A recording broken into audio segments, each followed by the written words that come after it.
Price list എങ്ങനെയാണ് create ചെയ്യുന്നത്, അതുപോലെ ഇൻഡിവിജ്വൽ പ്രൈസ് ലിസ്റ്റ് നമ്മൾ എങ്ങനെയാണ് സൊഹോയിലേക്ക് ഇമ്പോർട്ട് ചെയ്യുന്നത് എന്നാണ് നോക്കുന്നത്. അതിനായിട്ട് ഐറ്റംസിൻ്റെ അണ്ടറിലുള്ള പ്രൈസ് ലിസ്റ്റ് എന്ന് പറയുന്ന മോഡ്യൂളിൽ നമ്മൾ ക്ലിക്ക് ചെയ്യുന്നു. ഇവിടെ ന്യൂ എന്നുള്ളത് കൊടുക്കുന്നു. ഇവിടെ നമുക്ക് രണ്ട് രീതിയിൽ പ്രൈസ് ലിസ്റ്റ് ക്രിയേറ്റ് ചെയ്യാം. ഓൾ ഐറ്റംസിന് വേണ്ടിയിട്ട് കോമൺ ആയിട്ടൊരു പെർസെൻറ്റേജ് നമുക്ക് ക്രിയേറ്റ് ചെയ്യാം, അത് മാർക്കപ്പോ അല്ലെങ്കിൽ മാർക്ക് ഡൗണോ ആയിട്ട്, അല്ലെങ്കിൽ ഇൻഡിവിജ്വൽ ഐറ്റത്തിന് നമുക്ക് ഒരു പ്രൈസ് ലിസ്റ്റ് കൊടുക്കാൻ പറ്റുന്നതാണ്.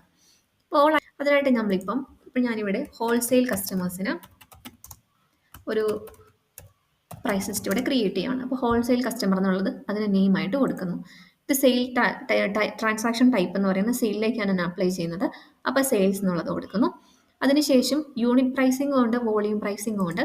വോളിയം പ്രൈസിംഗ് എന്ന് പറയുമ്പം ഒരു സ്റ്റാർട്ട് ക്വാണ്ടിറ്റിയും കൊടുക്കാം, ഒരു എൻഡ് ക്വാണ്ടിറ്റിയും കൊടുക്കാം. ഇതിന് നടുവിലാണ് അവർ പർച്ചേസ് ചെയ്യുന്നതെങ്കിലാണ് ഈ പ്രൈസ് ലിസ്റ്റ് ആപ്ലിക്കബിൾ ആവുക. ഞാൻ യൂണിറ്റ് പ്രൈസിംഗ് ആണ് ഇവിടെ കൊടുക്കുന്നത്. അപ്പം നമുക്ക് ഓരോ ഐറ്റത്തിനും ഓരോ ഇൻഡിവിജ്വൽ പ്രൈസ് അപ്ഡേറ്റ് ചെയ്യാനായിട്ട് പറ്റും. ഇവിടെ നമുക്ക് ഇമ്പോർട്ട് ചെയ്യാനുള്ള ഓപ്ഷൻ ഉണ്ട്. അപ്പോൾ എക്സ്പോർട്ട് ഐറ്റംസ് എന്നുള്ളത് കൊടുക്കുക.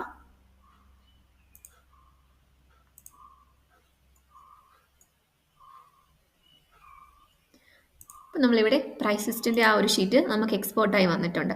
ഇനി ഇതിൻ്റെ റേറ്റ് ആണ് കൊടുക്കേണ്ടത്. അപ്പം ഞാൻ ഹോൾസെയിൽ കൊടുത്തുകൊണ്ട് തന്നെ ഇതിൽ നിന്നും ഒരു 100 റുപ്പീസ് മൈനസ് ചെയ്തിട്ടാണ് കൊടുക്കുന്നതെന്ന് വിചാരിക്കുക. അപ്പം റീറ്റെയിൽ പ്രൈസിന് എനിക്ക് 1200 ആയിരുന്നെങ്കിൽ ഈ ഹോൾസെയിൽ പ്രൈസിന് 1100 ആണ് ഞാൻ കൊടുക്കുന്നത്.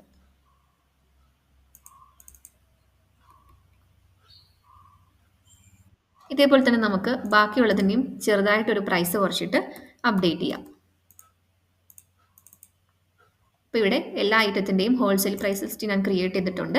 ഡിസ്കൗണ്ട് ആയിട്ടൊന്നും കൊടുക്കുന്നില്ല. അതിനുശേഷം ഇവിടെ നമ്മൾ സേവ് എന്നുള്ളത് ഈ ഫയൽ സേവ് ചെയ്യുന്നു.